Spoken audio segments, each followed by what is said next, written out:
Ito yung forehead, eyes, nose. Yung gumagalaw yung bibig. Bumubuka-buka na.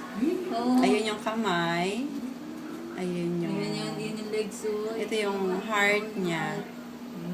No? Diaphragm. Malikot na rin yung papintig na rin ng pintig. Apo.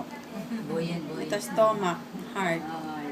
Hindi daw eh, monger. Tapos yung... Ano kanya kasi, ito. Ate, paano nga? Pengi pa ng gel. Kulang tayo sa gel. Ayan. Ito po yung genitalia. Sabi ko, hindi pa naman sure na sure yan. Pero mukha pong girl. Kasi 3 lines. Kaso lang kasi yung hita niya, parehong medyo nakadikit. Kasi pwedeng magkamali tayo dahil pag nakaipit, hindi makikita yung balls. Pero 3 lines, girl. Okay? So, yun lang naman. Sabi ko, saka na lang i-3D 4D pagka mas malaki-laki na.